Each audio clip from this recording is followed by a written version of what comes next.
For the third straight season, the Flatout Racing Network brings you coverage of the season opener for the newly named Baadteshop Superspeedway series, now under the UpperEdge Racing banner.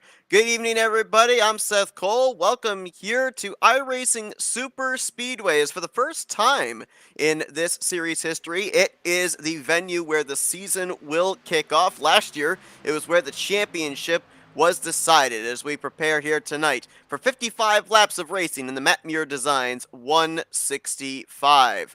3 miles in length, 30 degrees in the corners, and this track can hold them 5, 6, and sometimes even on occasion, if enough room is given, 7 wide, as we've got 18 drivers scheduled to take the green flag here this evening in the opening race. How aggressive will these drivers be? Well, it's a clean slate here tonight for everybody. Everyone starts at 0 points, and of course, as well, it's a series based off of the rather unorthodox point system that puts a huge emphasis on finding victory lanes. So I think you're going to see these drivers definitely test the waters, make some aggressive moves early on, and we will see who's going to be able to take the checkered flag when all is said and done. Both of our defending champions, or former champs, I should say, from the series are in the field here tonight. The inaugural champion, David Durand, and last year's champion, Bronson Stafford, both looking to find that championship trophy once again, but there are other drivers as well that we've seen season after season, a couple of new faces as well that would like to be able to take their first try at hoisting the championship trophy. And what better way to do so to begin that journey than to win here today at iRacing Superspeedway. Qualifying just wrapping up. Group qualifying these drivers go through before they get ready to take the green flag each week, and obviously the draft plays a huge part into who is going to get that fastest lap. Looks like right now Joey Chapman would be in line to be the first pole sitter of the new third season of the Baadteshop Superspeedway series. 55 laps of racing again, as mentioned here this evening for these drivers. So a bit of a lengthy one here. They're going to have to pace themselves. They do have the one faster pair, that one mulligan available should they need it during the course of this race.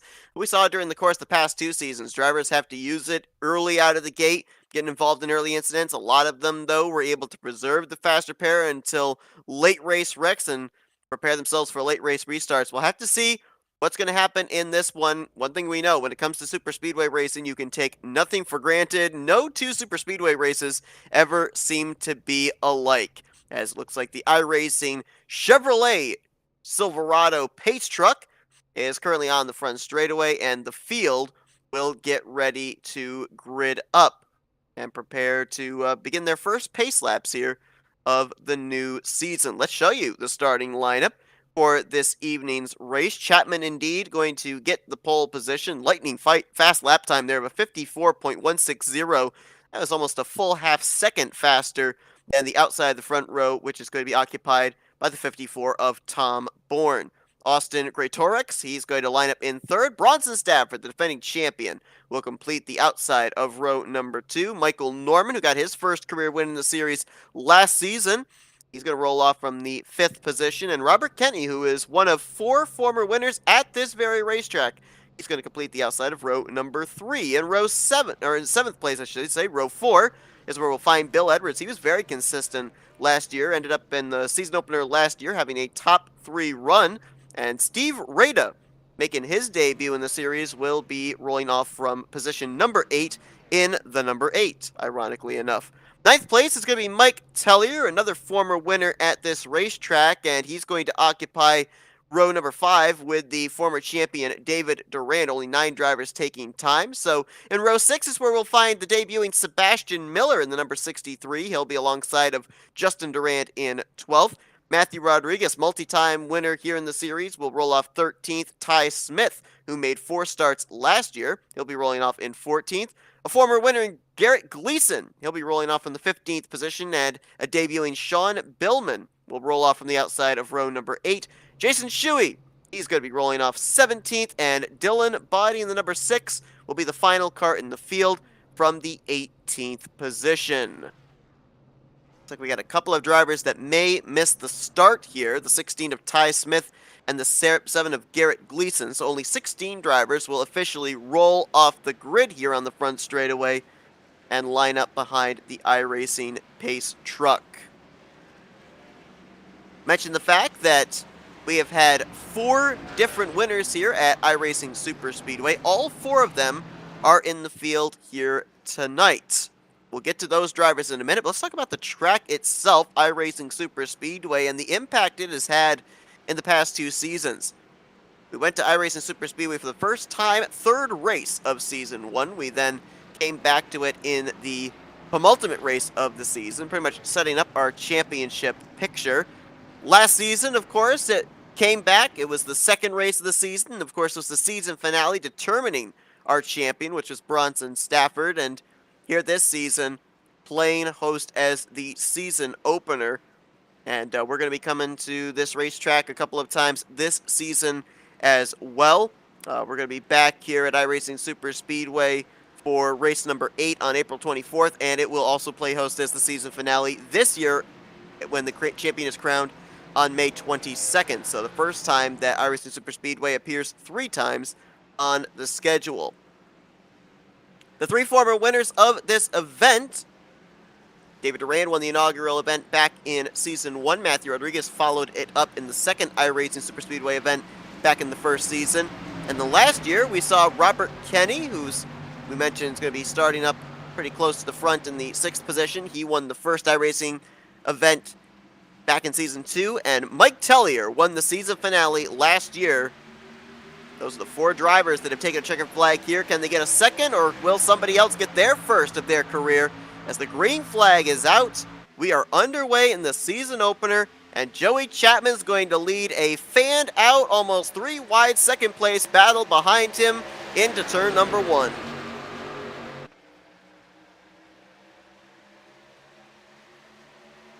New colors on the Dollar General Toyota for Bronson Stafford, that bright yellow and black 61 the inside line. Did you see him peel down below the yellow line there on the back straightaway? For those that are unfamiliar with this series, there is no out of bounds. You can go down there and advance your position. And Bronson Stafford tried to do so, but looks like he's going to have to tuck in line in the 3rd position as Austin Greatorex is going to go to the point. Robert Kenny will slot into 2nd, Stafford into 3rd, and Joey Chapman, who led us to the green, will not lead the 1st lap of this race. Instead, he's mired back in the 4th position, just in front of a 5th place battle between Michael Norman and David Durand. And Stafford now going to jump up to the outside all by himself, way up high, wide, and handsome. I don't necessarily think that's a move to try and advance his position. I think he may be dropping to the back. But one thing that we do know about these cars, the setup they run, and this track in particular, you can generate runs from out of nowhere, and you don't necessarily have to have drafting help to be able to do it. I remember last season, in that season finale, Bronson Stafford was a favorite to not only win the championship, but win that season finale race as well, was making a lot of bold moves all by his lonesome up the middle, and almost was able to pull off the double, if you will, there in the season finale. 3 wide, coming across the line 4 wide as Robert Kenny going to lead that lap.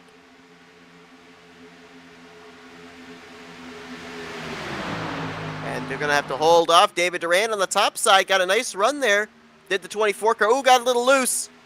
As did Kenny. They both drifted way up the track there. Opens the door for Joey Chapman to take the race lead back with help from Michael Norman.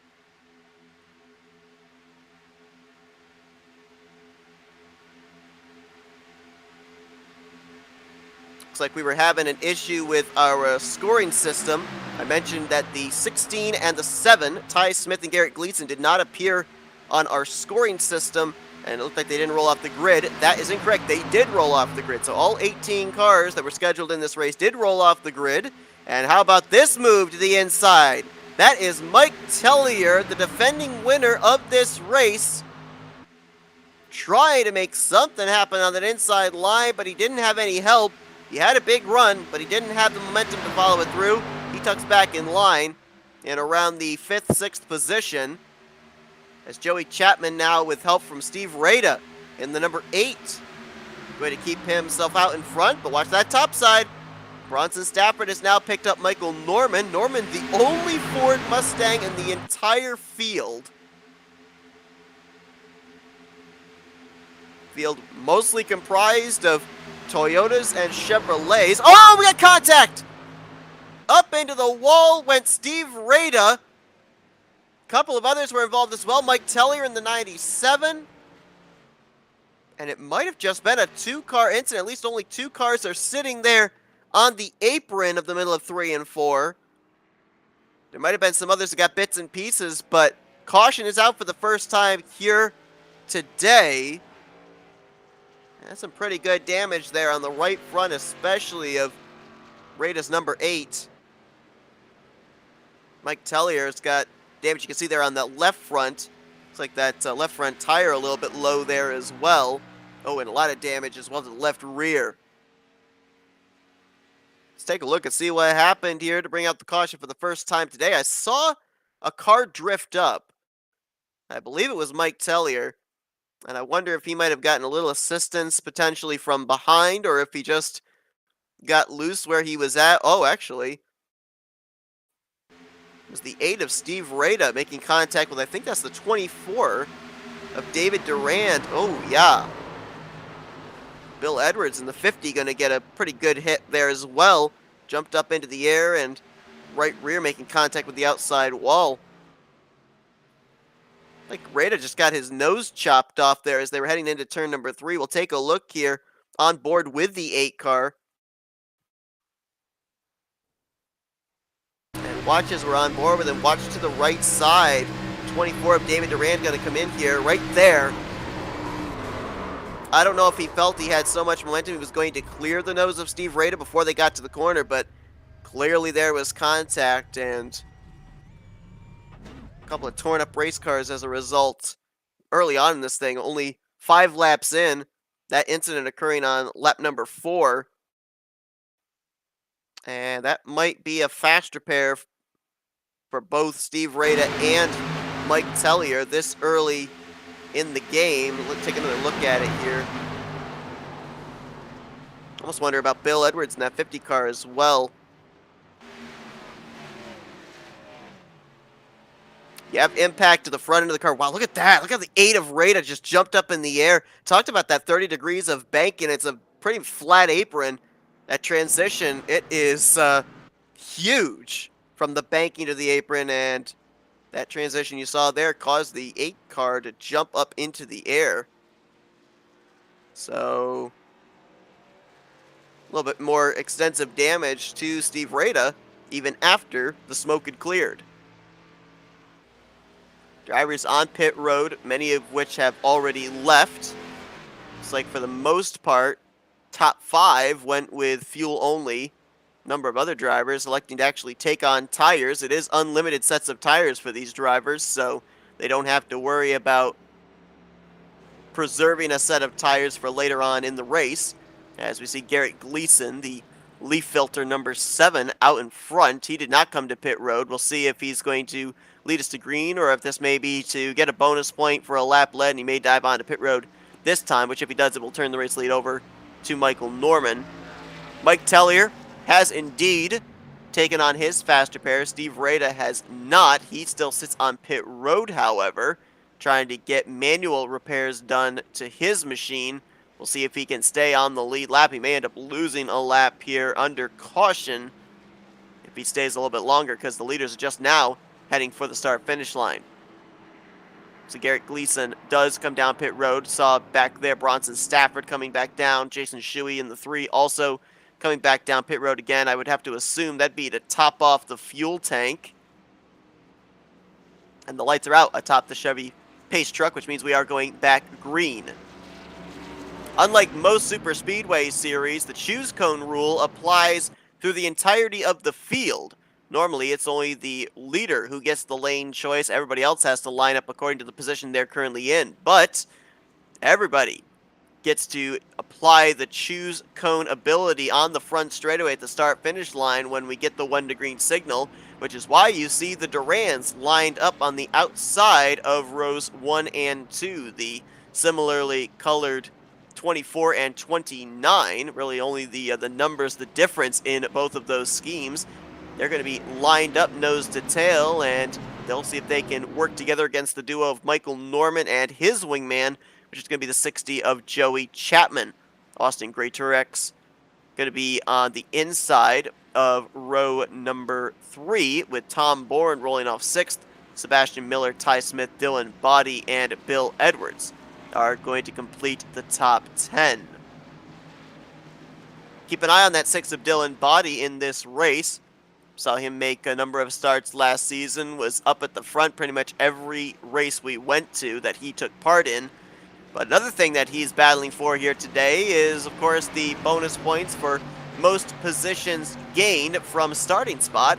He started shotgun on the field, and with him rolling off from 9th, right now he has gained the most spots, 9 total spots at this point in time. David Durand on the outside of the front row has gained 8 spots since the drop of the green flag to start this race. As Michael Norman up through the gears, David Durand kind of caught flat-footed, loses the lead, loses 2nd, might lose 3rd, as that inside line definitely got going on this restart.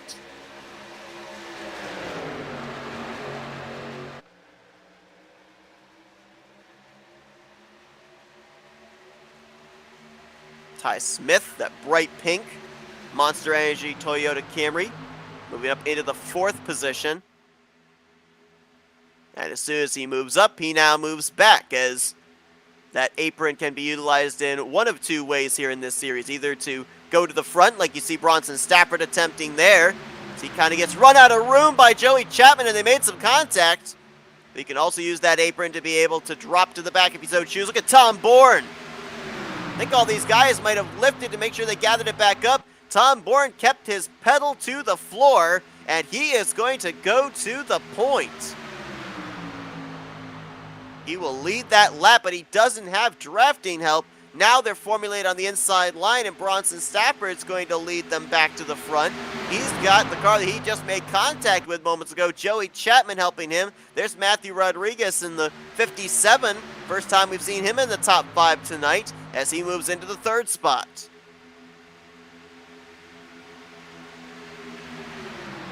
Matthew Rodriguez was, of course, in the championship picture back in Season 1.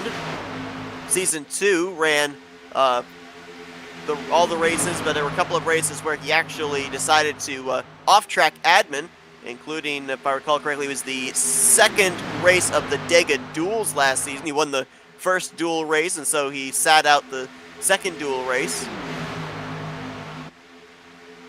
But Matthew Rodriguez, so far, every season that he has participated in, has put his car in victory lane at least once.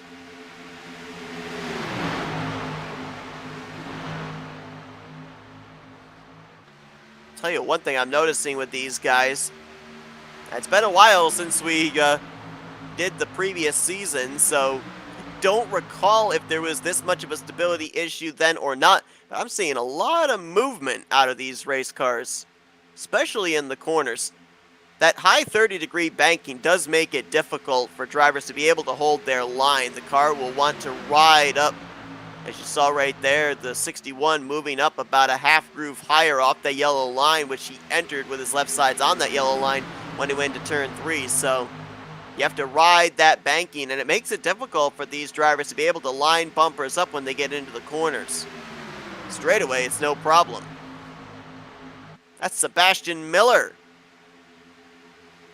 He was moving up the outside line. I thought he was going to make a move for the race lead, but instead he drops back. One of several Monster Energy cars that we have in the field here. Ooh, caught in no man's land. Look at that. Talk about having your hands full. Miller was 4 wide with Rodriguez, Justin Durand, and Garrett Gleason. He does find his way back into a safe area. But I mentioned there's a number of Monster Energy cars in the field, including the 16, the 6, and the aforementioned 63. Look at that shot there. 4 wide around the 4th position. Bill Edwards on the inside. Now remember Bill. Oh, and he's going to get turned as Bill Edwards.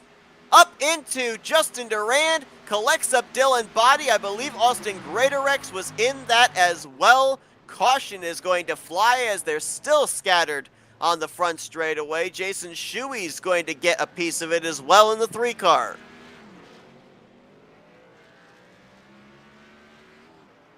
Was just going to mention the fact that Bill Edwards had been involved in the first caution of the day, but apparently it looked like it wasn't affecting him speed-wise. But now he's got a lot more to worry about. Look at the damage now on the front end of that car. You saw Justin Durand moments ago. Dylan Body in the 6, I know, got a piece of it, and a couple of drivers a little bit further up ahead, Jason Shuey and the 13 of Austin Greatorex, I know, were in the vicinity as well. Let's go back and see what happened. We saw it there off of turn number 4. Somebody hooked the 50 in the right rear quarter panel. It might have been the 13 of Greatorex.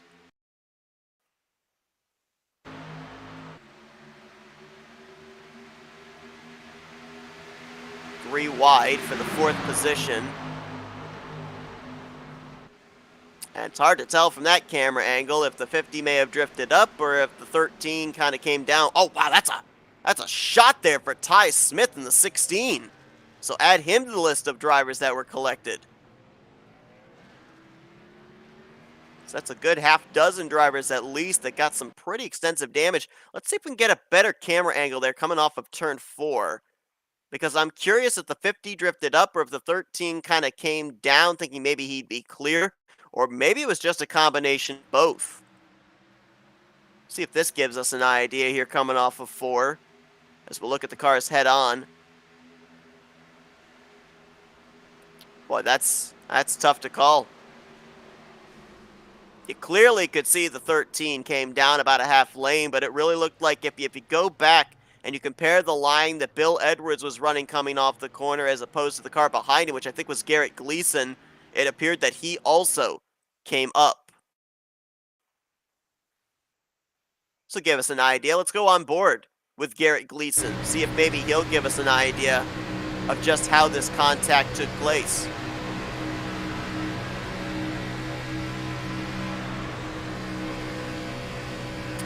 Well, again, there was definitely movement on both parties, but it looked like there might have been a little bit of gap whack. And when you're super speedway racing and you've got drivers in close quarters like that, that is going to happen. So the caution is out for the 2nd time here tonight in the Matt Muir Designs 165. An update on Steve Rada. He has returned back to the racetrack. He did not use his faster pair, but it lost him 4 laps under both caution and green flag laps. I believe he's going to get one of those, or he was actually 5 laps down. He got one of those back here, being the free pass car, the only car that was off the lead lap. It appears that Justin Durand has taken on his faster pair, as have Austin Greatorex and Dylan Body. As Gleason now comes down pit road once again. And we saw that hard shot for the 16 of Ty Smith. Looks like he may be out of the race. Which is surprising because he had his faster pair still available. So I'm not certain why he would take himself out of the race when he did have a mulligan available to him to keep himself in contention. We'll follow up on that and see if indeed he is officially out of the race. There are occasions where drivers will have moments. I'm almost wondering, we could kind of go back and talk about this, where last season it was a big running story where drivers would come down pit road, they would look to do their faster pair, and there was a bit of a glitch that would take place where the front tire would appear up through the hood. So that might have actually been something that happened to Ty Smith. He might have attempted to come down, take on his faster pair, had that glitch, and so you have to disconnect and reconnect into the server. So again, we'll keep you updated on the 16 of Ty Smith. If we see him come back into the server, I think we can safely assume that he fell prey to the glitch that a couple of drivers had issues with last season.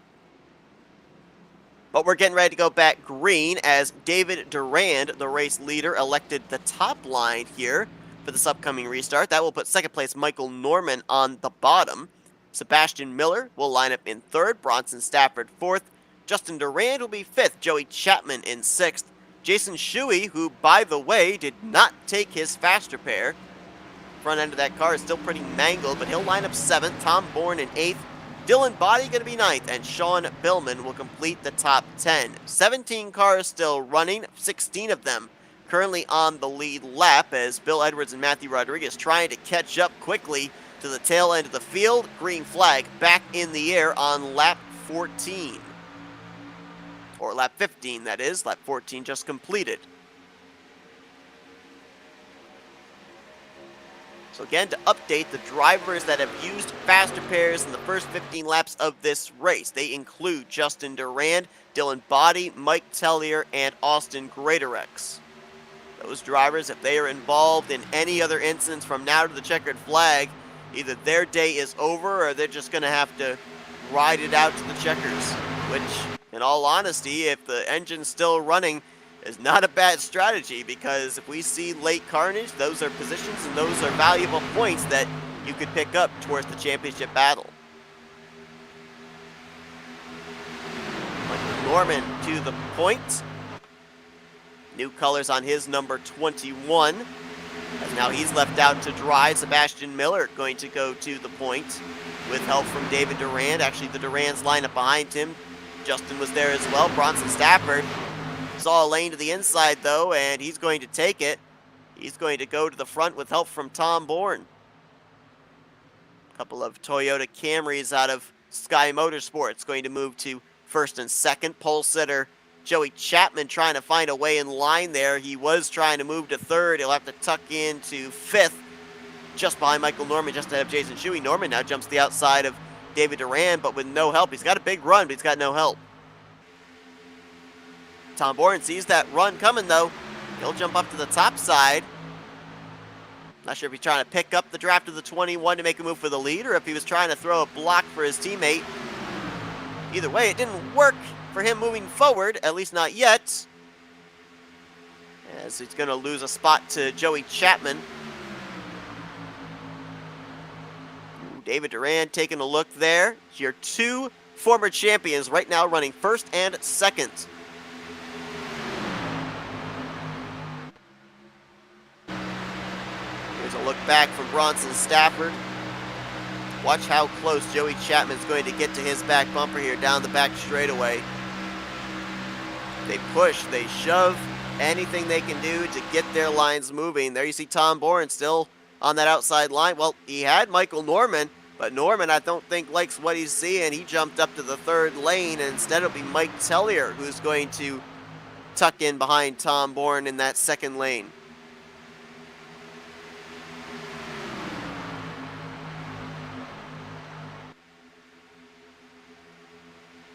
Looks like Ty Smith is officially done for the night. He has not returned back to the server. Just a moment ago, Steve Rada moved by him for the 17th position, which means Ty Smith is going to finish last here in the season opener. Ty Smith ran 4 races last season. His best finish was at Daytona, a 7th place finish. He had 2 finishes inside the top 10. His other 2 finishes were outside of the top 20.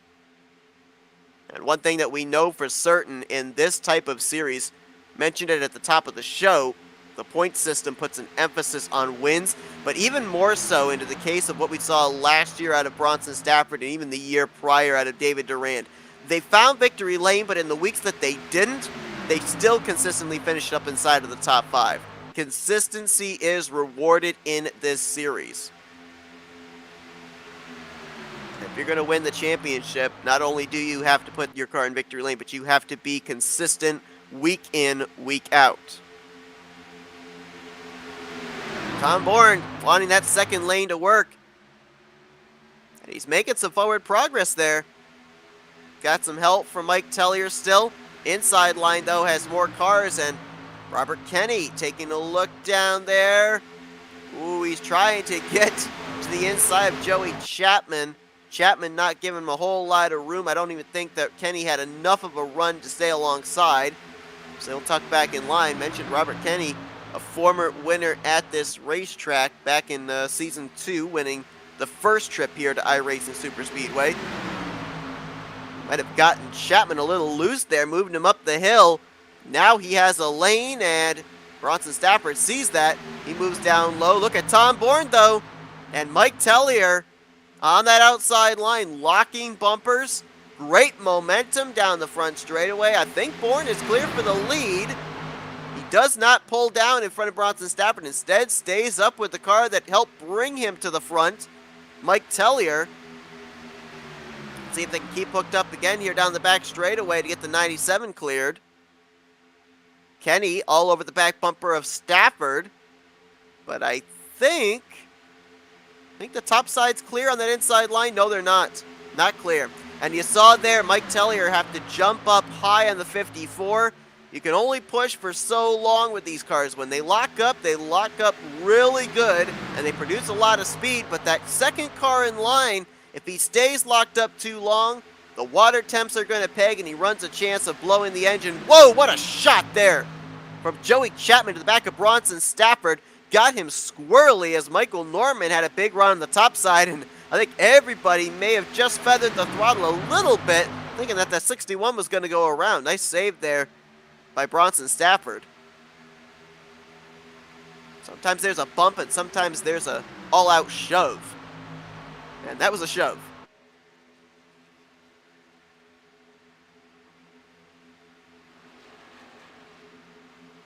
There's a number of drivers here today that are still looking for their first win overall in this series. We mentioned about some new faces in the field like Sean Billman and Steve Rada, Sebastian Miller. Obviously, all of them making their debuts. There's other drivers that we've seen week in, week out in the two previous seasons that are yet to find victory lane. And one of them is up here inside of this top 5, the 60 of Joey Chapman. Chapman was actually a lap away from winning the season opener last year at Daytona. Was leading coming to the white flag, but was involved in a wreck on the last lap. Lost in Greatorex in the 13. Now up to the 5th position after we saw him and Bill Edwards have that contact. Greatorex now with a theoretical backup car, if you will, as he's already a faster pair in the hole, but he's looking for his first win of the series. Same could be said for Justin Durand, Jason Shuey, Tom Bourne. We gonna go 4 wide here to the start-finish line? You bet your boots we are. And Mike Tellier, 3rd car in that formation, was the one that led us back to the start-finish line. It's actually going to clear everybody by the time we get into turn number 1. Mike Tellier, the former winner of this event, the last time that these drivers took to a superspeedway. And I'm not sure what's going on here. It's a very interesting formation on the back straightaway. I think Tellier was dropping back. Bronson Stafford went out of our camera shot to try and make a pass.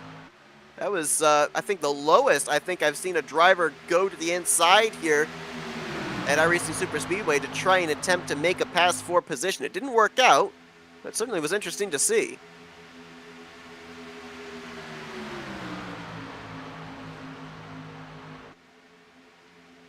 So far here tonight, the caution flag is waved twice. First one for a 3-car incident, the second one involving more than that, about 6-7 drivers getting some pretty extensive damage.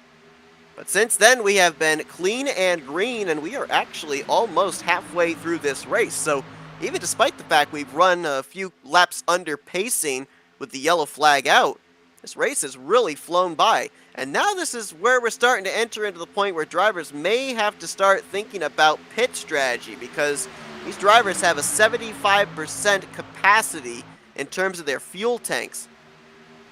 Now, we've seen that at certain tracks they can go anywhere from 15 to 20 laps on a run. We know for certain they cannot make it the rest of the way on what they've currently got in the tank. They will have to come to pit road at least one more time before the conclusion of this race. They've already been out here on this run for 11 laps.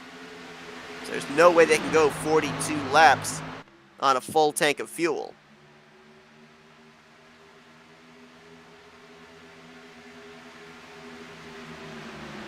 So with that being said, what kind of strategy do you play out?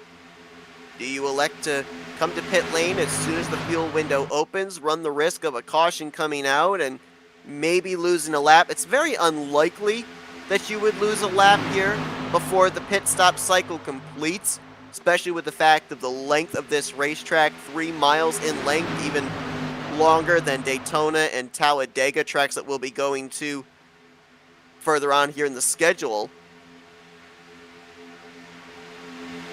We've seen as well where untimely cautions really shake up the running order in the closing stages of these races. So it's kind of a catch-22 on what type of strategy you play out. Or do you maybe just wait until that thing is on fumes, almost ready to run out, and come to pit road then with a chance that maybe a caution will come out before then and you can make your pit stop under caution rather than under green.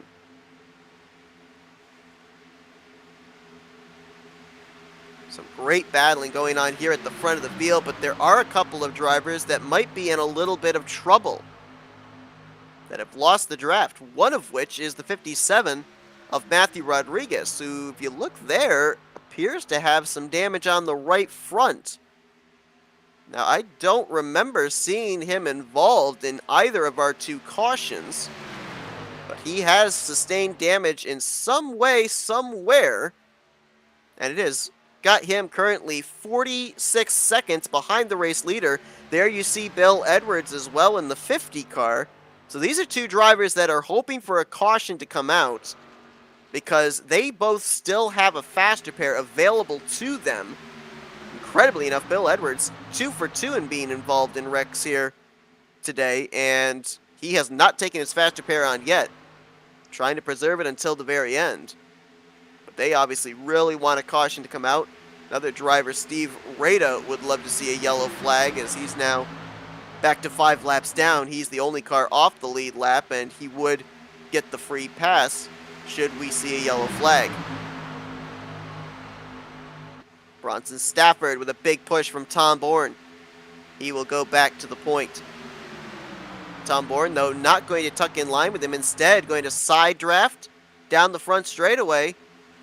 He'll try and take the lead here into turn 1, but then Joey Chapman with a big run up the middle, and help from Michael Norman takes it 3 wide. Which line wins out? Well, Norman now jumps up to the outside 3 wide, and since they couldn't stay formulated on the top, Bronson Stafford with help from Robert Kenny, he will keep the race lead.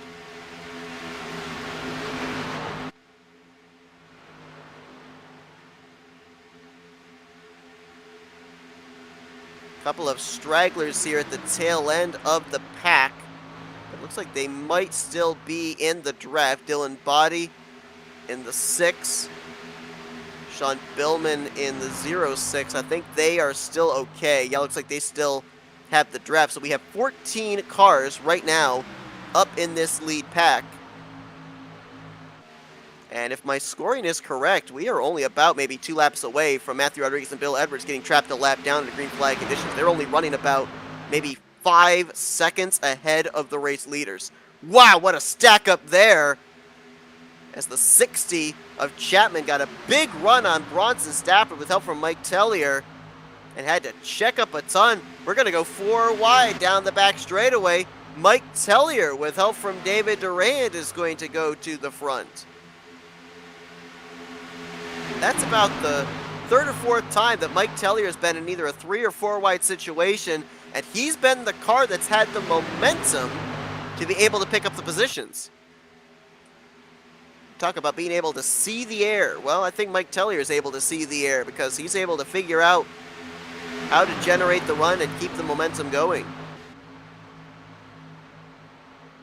Love this aerial shot. It shows you just how these drivers can fan out. They'll single file for the top 4. I'm really shocked about this 3 car of Jason Shuey. We know he's got front-end damage. We know that he was involved in the second caution of the day. Ran into the 50 of Bill Edwards off of turn 4 and onto the front straightaway. That car is still up to speed, it is still competitive, and it is up inside of the top 5. It's one of those strange things about Superspeedway racing. You look at a car and the impact it has in a wreck, and you think there's no way that that car is going to be competitive anymore. And it ends up being up there and running up inside of the top 5, even on some occasions getting up to the race lead. Then you have other incidents where a driver looks like they take a very minuscule, very minute hit. You think, oh, they're going to be okay, they're still going to be competitive, and next thing you know, they are several seconds behind the lead pack and continuing to lose straightaway speed. So it's so strange just how sensitive the cars are depending on how much damage there is, where the damage was sustained, as to whether they're still going to be competitive or not. Well, bad news for Matthew Rodriguez and Bill Edwards. No caution has come out to save them, and they are now in the same straightaway as the race leaders. There you see them up on the top side. So now what turned into a battle to survive is going to turn into a battle for the lucky dog between the 50 and the 57, as they are both going to go -1 to the race leader, Mike Tellier. Oh, we got a spinner! David Durand off the nose of Austin Greaterix direction. That was Tom Bourne, the 54 that spun him. The yellow flag is going to fly, and I believe Matthew Rodriguez was the leader of the duo between himself and Bill Edwards, so there's a timely caution for him. He'll be the lucky dog and back on the lead lap, as a bit of a harmless spin there for David Durand. Well, maybe not. Looked like he might have gotten that thing woed down before hitting anything, but there is certainly damage sustained on the Hooters Chevrolet Camaro. Take a look and see what happened, as I think all 4 tires were off the ground for a brief moment there, after going off the nose of the 54 car. His car did indeed come to rest down against the inside barrier, heading towards the entrance of pit road. Let's take a look and see what happens here. Tom Bourne, big run, pulls up to the inside of David Durand, and while he definitely had a run, I don't think Tom Bourne had the space to be able to make that move. He had his left sides down the yellow line as well, which might have slid him up into the 24. We'll get another look here, see if maybe Durand chopped him off.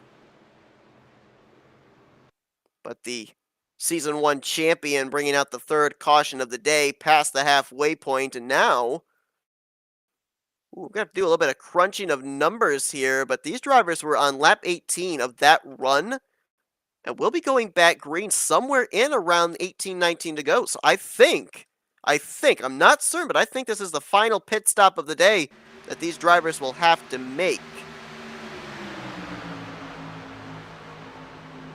Yep. That camera angle showed it even better. Maybe a little gap whack involved there, but definitely, I'm not certain that Tom Bourne could have made that pass cleanly. He just did not have enough room. It was coming off of a corner where we've seen already today the cars in the inside line drift up a little bit. So I do not see how that was going to work in any way without any contact being made. And unfortunately for David Durand, he was on the worst end of it. Mike Tellier wins the battle off pit road. Been a lot of jostling for position, especially the race lead, but I think it'd be between Mike Tellier and Bronson Stafford right now for the bonus points paid out to the driver who leads the most laps. Of course, it's laps led scored at the start-finish line. There's no telling how many lead changes we actually have in the race, from start-finish line to start-finish line each lap. Now, I noticed the 60 of Joey Chapman going around Mike Tellier in the 97. Mike Tellier clearly, I think, won the battle off of pit road. At least it looked like he did.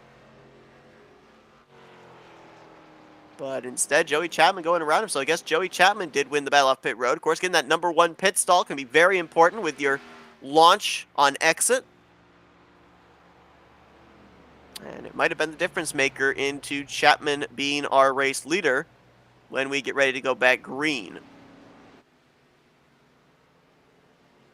Alright, so let's do some updating on some drivers here. Matthew Rodriguez was indeed the recipient of the free pass. But it is also looking like Bill Edwards in the 50 is on the lead lap, and that would be because he has elected to take the wave around. This is a gutsy call by Bill Edwards, because if this works out and he gets himself a quick caution, he's back on the lead lap and he can maybe even have fresher tires than some of the drivers ahead of him. But we don't know the full extent of how far these drivers can go on fuel. So for Bill Edwards, he has to hope that a caution comes out before he runs out of fuel, or else he's coming to pit lane all by himself. And if you know anything about superspeedway racing and pitting at a superspeedway, if you come to pit road, you want to have friends both on entry and on exit, or else the field is probably going to swallow you up, and you're going to end up falling off the lead lap. Bear in mind as well, Bill Edwards still fighting with the damage that he had from the 2 cautions prior to this one. So he is not up to speed, and he cannot come to pit road under this caution period to take on the faster pair, because when you take the wave around, you are not allowed to come down pit road for any service whatsoever. So needless to say, Steve Rada, after he returned to track, he had taken his faster pair on. Not certain if I documented that or not. But of the drivers that were involved in that incident, none of them took on the faster pair. Joey Chapman, however, our current race leader, did take a faster pair on. So add him to the list of drivers who no longer have a mulligan available to them. And we're going to have about 20 laps left to run in this race. 21 when they come around here to the start-finish line. Green flag set to fly once again. 3rd restart of the day. Joey Chapman going to pull ahead with the race lead. Austin Greatorex, Michael Norman on the top side trying to get something going, and then Jason Shuey on the inside line in the 3 car. They're lined up on the top though, nose to tail. The Juniper number 13 and the Dragon Ball Z number 21. Look at the speed they get off the corner.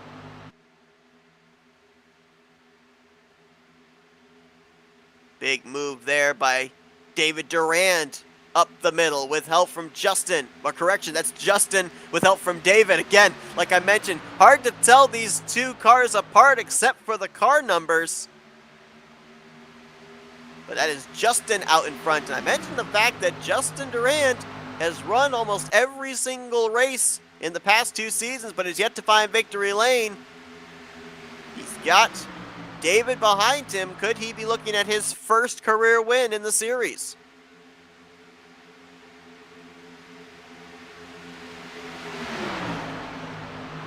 Now the top side forms back up again. Austin Greatorex has Joey Chapman up top side with him. A little bit of blinkage out of the 21 of Michael Norman on that inside line. Well, blinking again there right in front of Jason Shuey, and that's going to make it difficult for that inside line to move, because drivers are going to be nervous to run down there behind the 21 if he continues to flicker in and out. But for now, that inside line is working. Mike Tellier is down there. Now Joey Chapman going to ditch the outside line and move down to the bottom. So Austin Greatorex finds himself up top in no man's land with no friends. He'll pick up Mike Tellier. Michael Norman with a run now. Help from Joey Chapman. They'll jump to the outside of the Durands.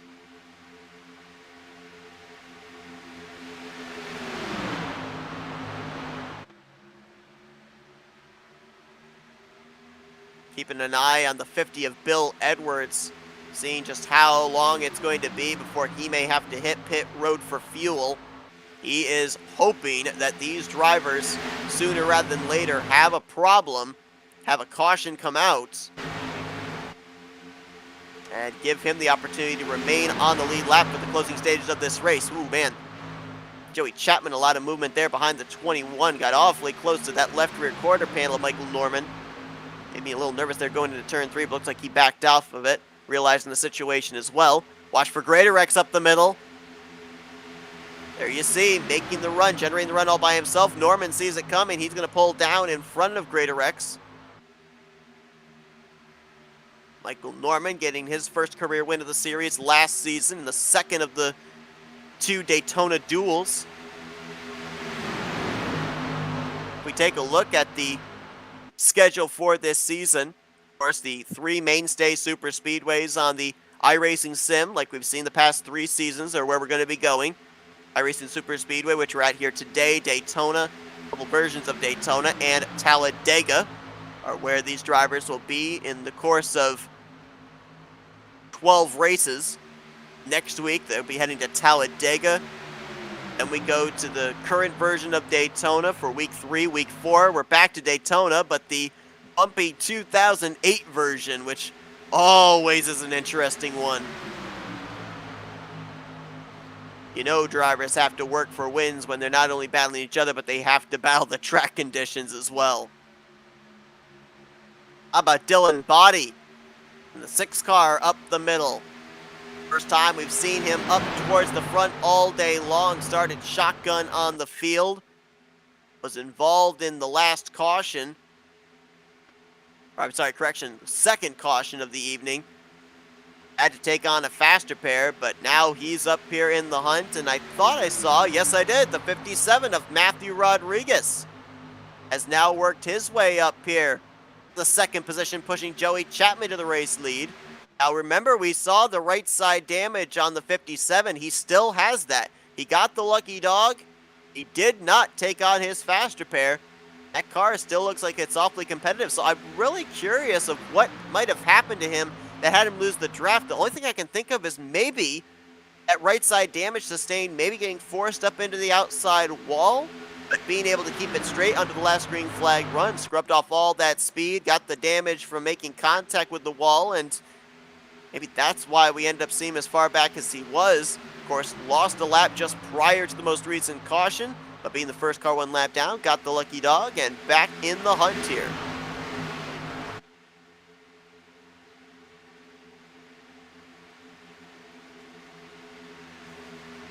Bill Edwards has hit pit road. So it looks like Bill Edwards' strategy to take the wave around and get a quick caution, it has not worked out. So he comes down pit lane by his lonesome. He will get his service done. He's actually going to take on his faster pair here and now. Now the good news, if there is any for Bill Edwards, is a caution can still save him even in this scenario, because he would be the only car 1 lap down. There you see him getting lapped as we speak. And so he would be the only driver in line to get the lucky dog. Prior to that, Steve Rada would have been in the free pass position, but he is currently 6 laps down to the race leaders. He is up in this lead pack, however, is Steve Rada. And another thing that we've seen race after race in the past 2 seasons is drivers, even though they may be trapped off the lead lap, as long as they're up to speed, they could be what we kind of call the X factor, to be a driver that could help push somebody to victory lane. 15 laps to go, coming to 14 to go. Matthew Rodriguez now out in front. Joey Chapman following in second. David Durand, Justin Durand. I'll get the Durand sorted out sooner rather than later, I hope. He's in third. Greater X and Dylan Body crossed the line to complete the top 5 that last time by. And problems for the 6. Well, no problems, but just dropping to the back. Dropped in a hurry from 6th back to 13th. So, dropping back, getting out of harm's way. Again, you have to race smart when you already have used your faster pair. Do not want to get torn up in the closing stages, because that's pretty much your race over. Bronson Stafford moved up to the front with Tom Boren. Now he jumps up to the top and will drop to the back. Matthew Rodriguez appears to have done the same in the 57, so Joey Chapman goes back to the point. Coast at a super speedway, pole to win, because there's just so many moving pieces. It's a game of chess at over 190 miles per hour. It's a very unusual feat unless you've got a lot of friends in a super strong car to be able to keep yourself out in front the entirety of a super speedway race. It has been done before, but it is extremely rare, especially when you see the runs that drivers are able to get with this type of car and the type of setup they've got underneath the hoods. Talked about drivers looking for their first career wins here in the Baadteshop Super Speedway Series. Your top 3 would fit into that category. Chapman, Justin Durand, Jason Shuey. None of them have been to victory lane here in the series. Shuey jumps high. Robert Kenny, the Danica Patrick colors, jumps to the bottom. And Justin Durand, just like that, stuck in the sucker hole, fades back outside of the top 5 to around the 6th, 7th position. Ooh, might have almost been some contact there between Matthew Rodriguez and Jason Shuey as Shuey starts fading towards the back. Rodriguez back on the charge with help from David Durand on that outside line. And Dylan Body, who we saw throw up his hands and say, nope, I'm out, dropping to the back about 2 laps ago. Now he's back up to the front again, pushing Robert Kenny to the race lead.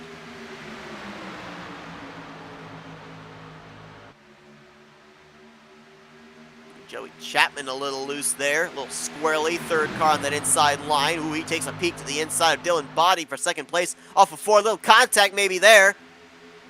Saw Matthew Rodriguez fan out high. I think that David Durand and Joey Chapman might have made a tiny bit of contact, door-to-door contact. As now you've got tandeming on the bottom, middle and outside line. Middle line prevails. Austin Greatorex going to go back to the front.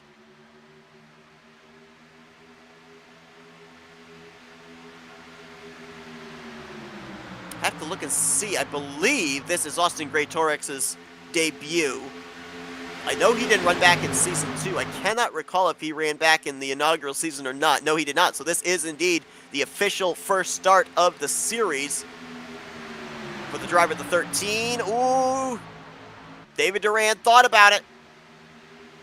He had a big push from Justin, but he couldn't quite clear the front of Austin Greatorex. And look at him fan out now, 3 and 4 wide. We're coming to 10 laps to go. This is where they turn up the wick. The aggressiveness level is going to go through the roof. I don't think we've seen our last caution of the day. It's just going to take one wrong move, and there's a bunch of drivers up here in this lead pack that have already used their faster pairs, so they are walking a tightrope here.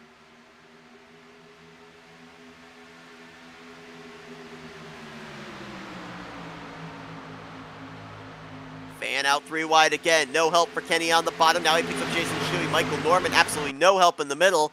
Matthew Rodriguez on the outside line with help from Tom Bourne goes to the point. He drops down to the inside line. And now Greatorex going to go up the middle there with Bourne and Rodriguez.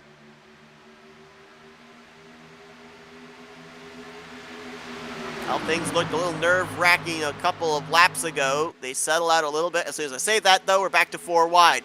Look at Michael Norman. Just enough space for a car to fit up the middle. 5 wide almost there for a brief moment as Norman goes to the point. Not so fast. Top line there into the wall. David Durand and Justin Durand. Justin got into the wall with the right side of his 29. Scrubbed off so much speed, but the 24 was clear of all the other lines, so he goes to the point. Now Kenny looks to the inside. And now comes the risk reward as well in terms of blocking. The runs are so frequent and they are so fast. There is not a whole lot of opportunity to react and be able to block the momentum. You run the risk of not only wrecking the driver you block, but maybe wrecking yourself. So we'll see just how aggressive drivers are going to be in trying to keep the competition in their rearview mirrors as Jason Shuey now going to move up to the front. We got a car in the back that I think either had an issue or is coming to pit road. Hard to identify who that was. Was that Steve Rada? It was, the 8 car. And he's on pit road. I don't know what happened there with Steve Rada. That car all of a sudden snapped to the left heading towards pit lane entry. He's now sitting on pit road. No caution out for whatever happened there. And look at this. Rodriguez will go down 2-3 grooves below that yellow line. Kenny there in the middle. Chapman was in the middle of the middle. And the top side went to the front with Mike Teller and Garrett Gleason. Tom Bourne getting shuffled back in the 54. He got kicked up to the outside line. Michael Norman now going to jump to the middle. Watch the inside line there. Garrett Gleason, big run. Whoa, Norman just barely had him cleared. But I thought Garrett Gleason might run to the back of him because he was getting help from Matthew Rodriguez and Robert Kenny. But Norman now out in front. Again, the only Ford in the field. We have, I believe, 6 Chevrolets, one of which has now gone back to the garage area. Steve Rada will finish out the season opener in 17th, joining Ty Smith. And then the rest of the field completely comprised of Toyota Camrys. How about the Chevrolets up on the top side, though? The Durans love that outside line. They've actually made it work a couple of times. It's, for the most part, been David getting pushed by Justin. Ooh, but they didn't quite have the bumpers lined up there off of turn 4. Now they do. They've also got Sebastian Miller up there on the top side with him in the 63. That's Dylan Body in the 6th, 4th car on that outside line. The Monster Energy cars are lined up. 63, 6, and 06. So keep an eye on them. Well, I mentioned the fact that David Durand won his very first race at this racetrack, race number 3 of season 1. He was the inaugural winner at iRacing Superspeedway in the Baadteshop Superspeedway series. He's looking to be the first multi-time winner at the Superspeedway, but he's going to have to hold off Michael Norman and Matthew Rodriguez on the outside line, as Norman going to get pushed back to the point.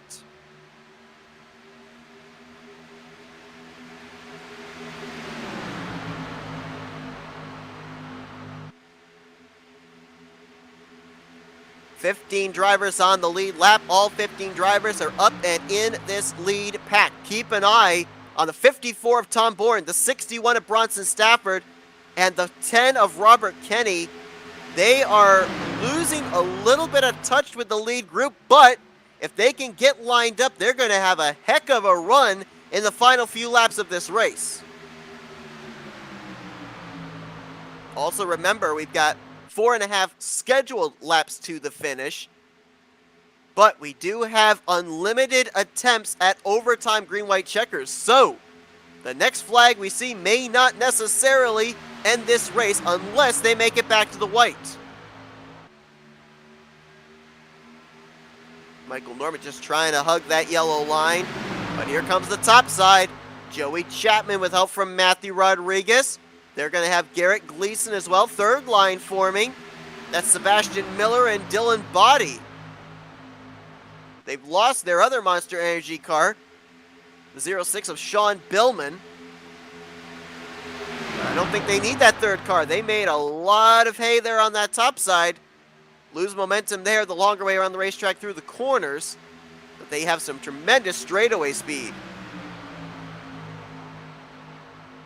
And now they're going to turn into a 4-car train there on the top side. Well, nope. Instead, Miller's going to jump up to the outside of Rodriguez and Chapman. And is he going to be clear? Not quite. Norman still going to edge out ahead for the time being.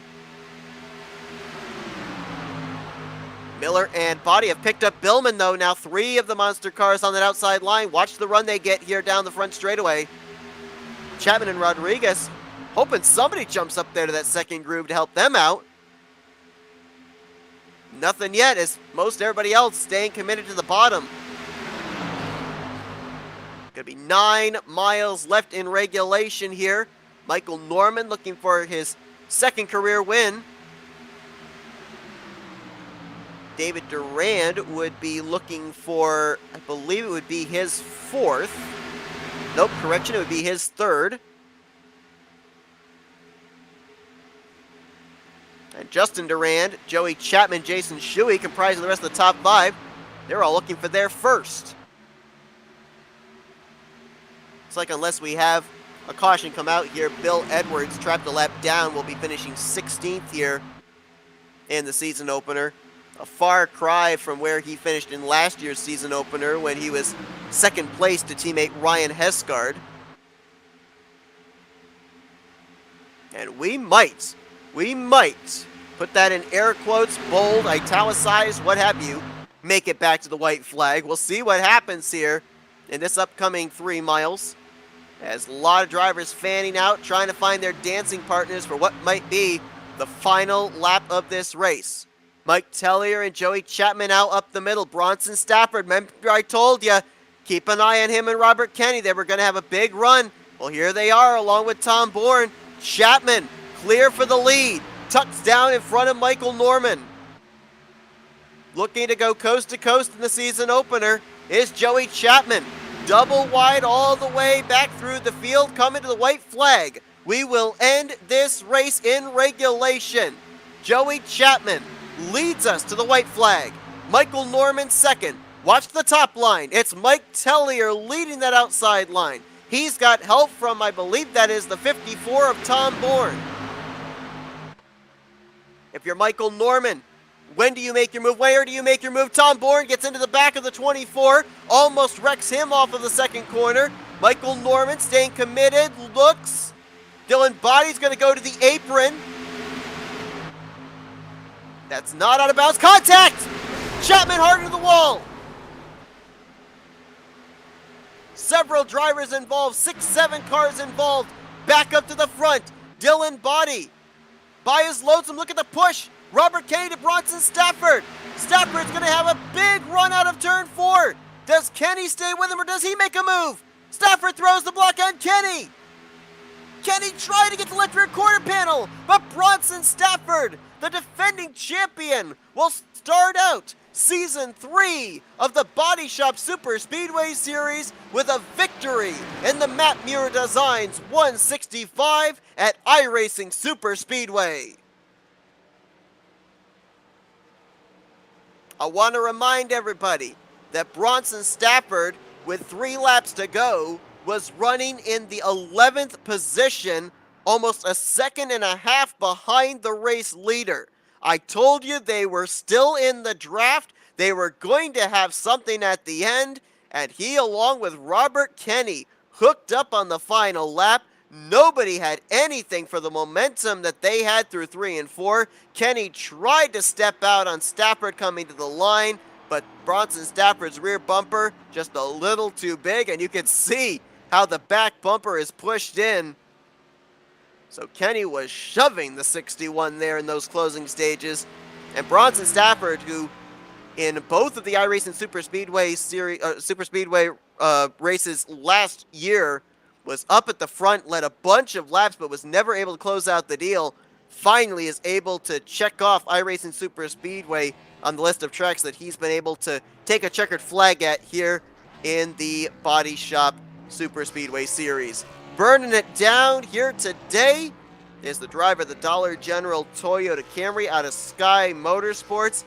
And what a statement to be able to make here, coming in as the defending champion and saying, hey, if you want a chance to win the championship, you're going to have to go through me, as this may be the first step in Bronson Stafford's journey to become a multi-time champion in the Superspeedway Series. Continuing to burn it down here on the front straightaway, let's take a look at the finishing results from this evening's event. What a season opener.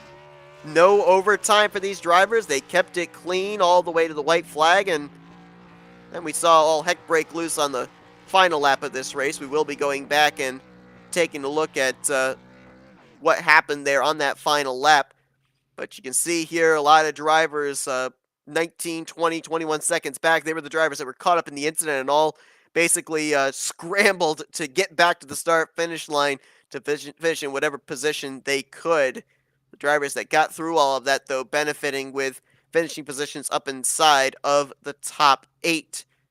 Stafford with the win, Robert Kenny in second.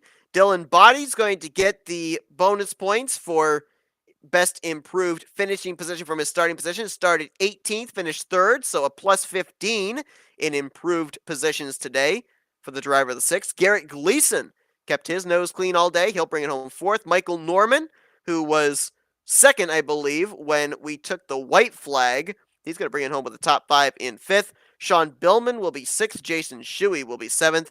And Justin Durand, who was the last car, I believe, to make it through the carnage on the back straightaway, he's going to bring it home in eighth. Sebastian Miller was able to make it back of the drivers that were involved in the wreck the quickest. He's going to get ninth. Matthew Rodriguez will finish in 10th. Tom Bourne will finish in 11th.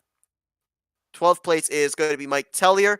13th, David Duran. Joey Chapman, who was leading us when we took the white, got a little airborne there in the back straightaway after he got spun around. He'll finish in 14th with Austin Greatorex finishing in 15th position. Greatorex did not make it back to the start-finish line, so he will be scored one lap down in the final finishing results. Bill Edwards, also a lap down in 16th, and two drivers finished this race in the garage area. Steve Rada in his debut, and Ty Smith only made it a handful of laps into this race before retiring out to finish 18th in tonight's season opener.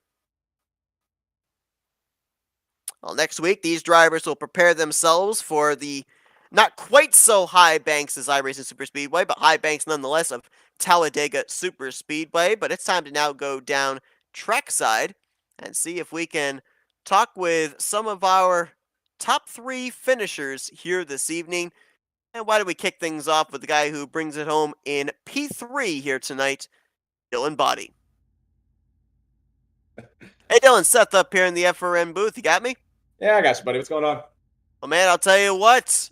Nail-biter of a season opener here today. You elected not to put down a qualifying lap. Started at the I wasn't an election. Actually, my computer decided it was gonna just have iRacing crash and not tell me. I actually got informed that I had dropped out of the server and I was still on a loading screen. Had no idea.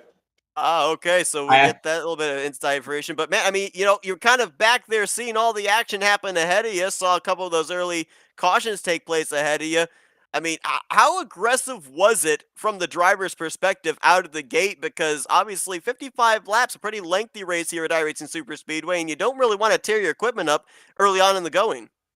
Yeah, I mean, it seemed like kind of in the beginning everybody was a little wild, trying to kind of get a feel for each other. It's not quite the exact same crew we had for last season here. So that was kind of, I think it was just more of a familiarizing with everybody kind of thing. Once we wadded them up a couple times, everybody kind of got it together and we seemed to kind of space it out and run there until we were about to have to pit under green. And then thankfully a little bit of an incident happened there and saved us all from having to try and do that under green. We were all pretty happy about that in the Monster Brigade over here. We did not want to have to come down under throttle.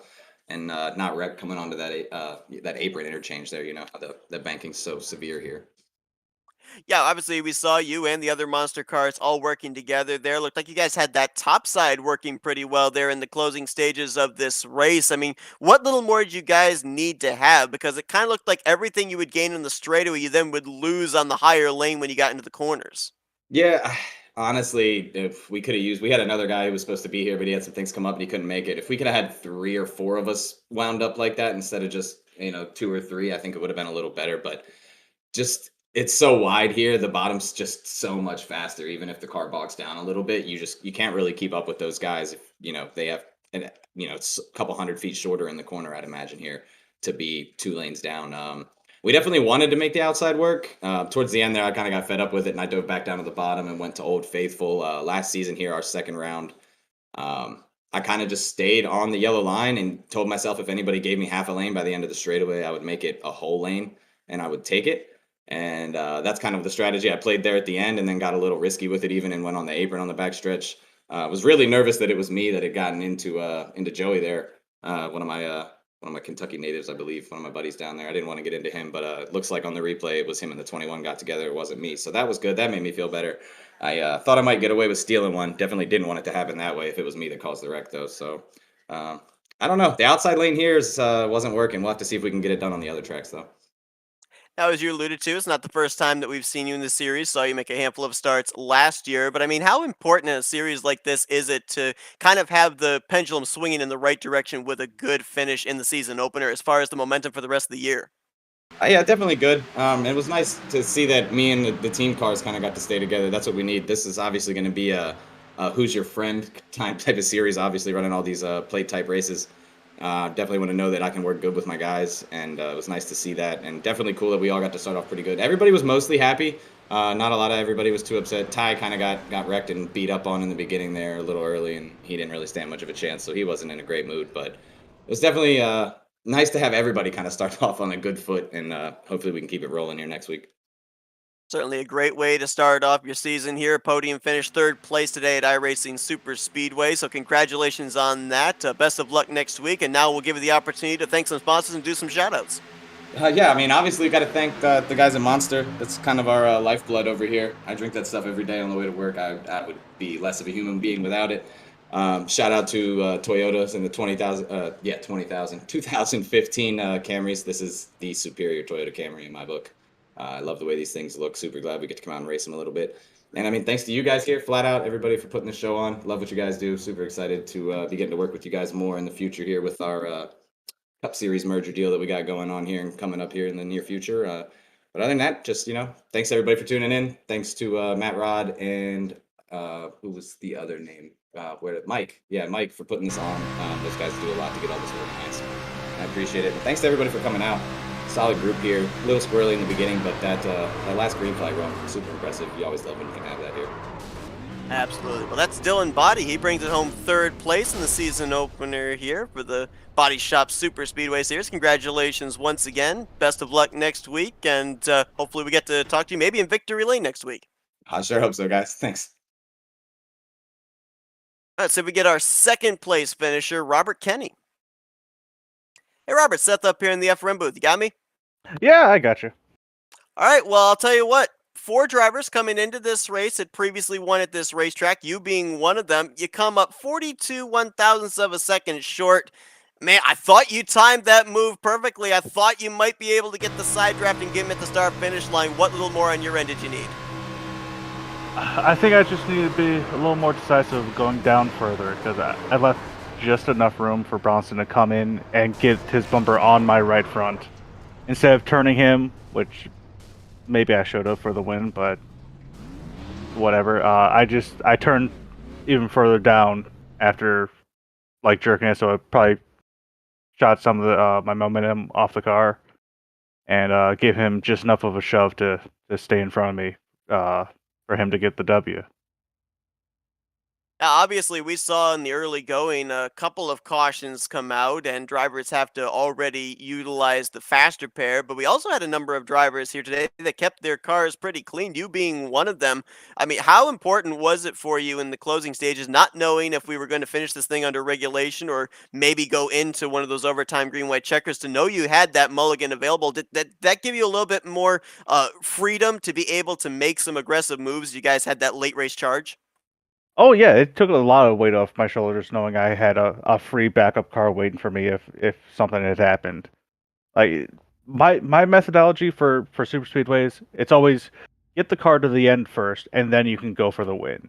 You can't win the race halfway through or quarter of the way through.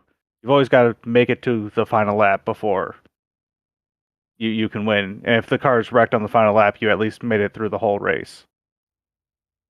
Obviously, last season, you finished third in the overall standings to Bronson Stafford. Saw you working with him here today, helping push him out in front in the closing stages. But at what point, to be able to win the championship for yourself, do you kind of think, I got to stop pushing this guy up here to the front in the closing stages?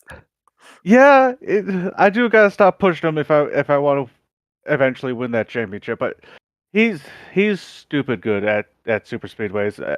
I don't know what it is. Maybe he's just done it long enough. So, and it seems like I'm a pretty good pusher. So, and he's a great leader. So, it's easy. I I don't want to sound full of myself, but it's kind of easy when the two of us get locked together. We can basically kind of go anywhere we want, as long as there's a lane open. And if there's not, we may try to wiggle our way through it. Hence the last lap we kind of got boxed in, and quote unquote luckily there was a wreck above us to open up the track a bit. Yeah, no, I gotta stop being so nice. I gotta start being selfish at super speedways. Well, it's interesting if we look back at the previous tracks that we've gone to in the last 2 seasons. Coming into today, there'd been 4 different winners at this track. We were looking at possibly there being a multi-time winner at this particular venue. We're going to Talladega next week, and so far, there has never been a repeat winner. You're a former winner at that racetrack, so what do you think the chances are as far as the momentum of the good finish here tonight translating into another trip to victory lane at Talladega next week? I want to say the momentum's good, but it, at least in my mind, in the end, super speedways are always about luck. Look back at last season, I did great the first three or four races there, and then we got to the doubleheader at Talladega, and that's where my season fell apart, and I lost like a nearly 100-point lead on the field to finish 100 points back of Bronson for the championship. So in my mind, it's mostly luck. There is skill into it, and good to have. It's always good feeling to have good finishes before you start your next race.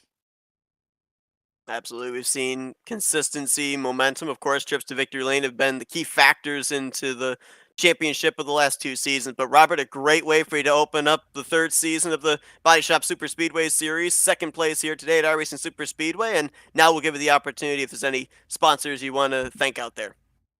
I just want to thank you guys for putting on great broadcasts week in and week out. League admins for putting this on every week. Sim Speed Shop, Thompson Cat, G Fuel, and obviously the teammates, Bronson, Matt Rod, Mike Tillier, Joey Chapman, Tom Bourne. They're all great guys to work with and race with every week. Well, Robert Kenny is going to start off the season with a second place.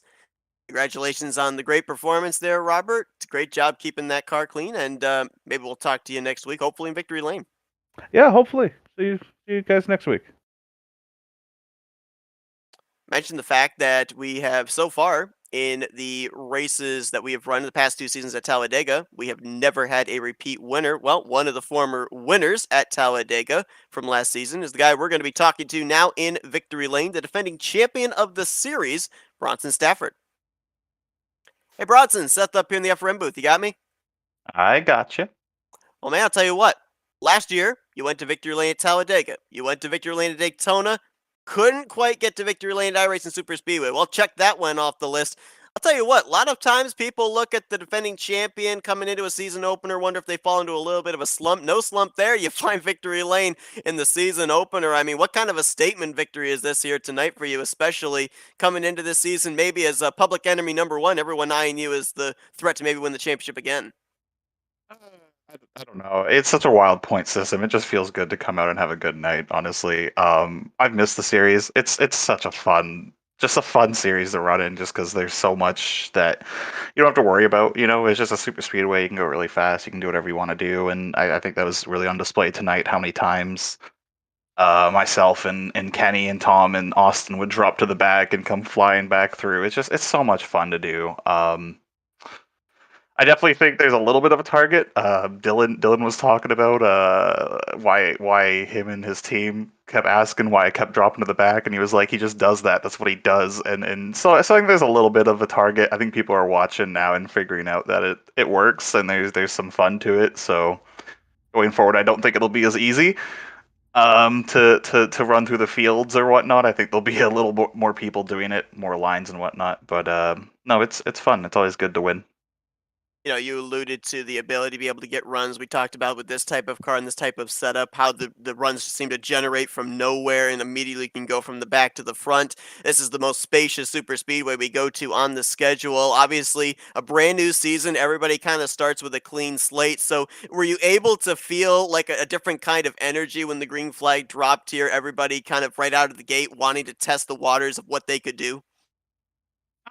Yeah, I mean, I think you saw it too, Seth. Honestly, we were going 3, 4, 5, 6 wide down on the apron, and I think everyone really likes how wide iRacing SS is. It really allows for a lot of fun, and everything with the setup in this package of this Legacy Xfinity car. It drafts from 2 seconds back off the pack if you have someone with you, and it's so much fun. It's nerve-wracking a little bit. There were times in the field the leaders were doing 187, and Kenny and I and Tom would go to get up to the field doing 205, and it's like, where do we go without wrecking them? So it's just fun. It's fun to be back.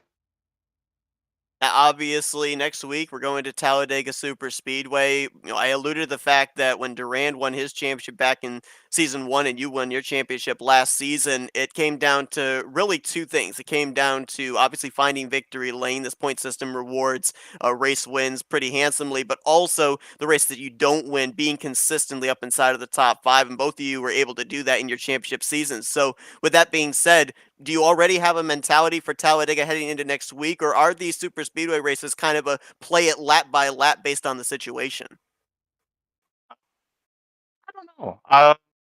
I've always just kind of had a general plan for super speedways. I think generally as an entire team, we've always been so good at these plate tracks. Honestly, with counting tonight now, the last 10 races I've done, my worst finish is 6th with 5 wins. I mean, it's kind of scary how good we are, and as a team, I think we have like 8 wins in the last 10 races that we've ran on plate tracks. It's nuts. It's just something. I think we just have something figured out with them. I think the best thing is we even on white flag laps we still work together. Like I mean, is evident with Kenny. He pushed me all the way off of turn 4 until we were completely clear of Dylan, and then he made his move to guarantee that one of us would win. You know, so I think the biggest thing is having a good team, having a lot of friends, being able to work with and do what we can do. We had cars all up and down the field. We had a lot of people everywhere where we needed them. It's a shame what happened on the backstretch with Joey. It got Joey. It got Tom. I'm not sure if it got Mike. It might have. Might have got Austin. I think it got Matt Rod too. Like it's one of those things where you put enough cars somewhere, someone's gonna win, right? Like it's got to happen. But I don't know. I think the biggest thing is consistency. Last season, my worst finish was 6th out of 6 races that I did. So I think we're just trying to look to do that. You can't win every single one of them, but the best thing is if you can't win, you just need to try and survive that last lap. That anything can happen. They certainly have the season started off on a high note. One start, one trip to victory lane here today at iRacing Super Speedway. Congratulations on that. Bronson, we're now going to turn the mic over to you for some victory lane thank you, sponsors, and shoutouts. Oh yeah, the whole Skymar Sports team. We had a really good showing tonight across the board. We had Austin with us tonight. We love racing with Austin. He's from the UK. We don't get to race with him a lot, so it's like 11, 12 o'clock ish there right now. But he doesn't got to work tomorrow, so he was able to come race with us. And obviously everyone else on the team with Joey and Mike and Matt Rod and Kenny and Tom. We didn't have Shane tonight, which kind of sucked. That'd be fun to get him back doing this. I think we're gonna try and get a couple other people running just for fun. Nice big fields. It's been a lot of fun with it. Then obviously, Thompson Cat, Steak and Shake, FRN with you guys on the cars and doing so much for us. We had Dollar General on the car night. We have Rock Auto. We got G Fuel. We have so much. We have Matt Muir does pretty much all of our paint schemes. They look so good. Tellier had a car for him tonight, specifically in his colors and whatnot, and just everyone that made this happen from TNR to UpperEdge. Now it's cool to have the UpperEdge branding back, and I think that was a pretty good first race for it. Absolutely. Well, good race for you as well. Victory Lane is where Bronson Stafford ends his evening here at iRacing Super Speedway. Congratulations once again on the victory, and best of luck next week. We look to see if you can keep this consistency up, maybe start out the season with back-to-back victories when we head to Talladega. Oh, you just jinxed me, Seth, but thanks. So as Bronson continues to celebrate down in Victory Lane, that is going to conclude our coverage here today from iRacing Super Speedway in the Matt Muir Designs 165. We appreciate you all joining us here tonight. Hope that you guys enjoyed our coverage, and be sure to join us next week as we continue on the schedule. We go to Talladega Super Speedway on March 6th. Green flag going to be flying at 6:30 p.m. Eastern Standard Time. 12 races this season, a little bit longer than what we had last year, so plenty of opportunities for drivers who may not have gotten the runs they were looking for here tonight to be able to mount comebacks, and it's going to be really interesting to see further on down the line just who's going to be in the hunt for that championship battle. But they may have to go through Bronson Stafford, the defending champion. He starts off the season with a checkered flag here tonight at iRacing Super Speedway. Once again, Congratulations to him on the victory. Thank you all for tuning in, and we hope that you join us next Sunday night. But until then, I've been Seth Cole, and you've been watching another broadcast courtesy of the Flatout Racing Network. This broadcast is the copyrighted work of Flatout Racing Network and may not be rebroadcast, retranslated, or used in any form without the express written consent of Flatout Racing Network and iRacing.com Motorsports Simulations. Flatout Racing Network would like to thank you for your support, and we hope you enjoyed tonight's broadcast.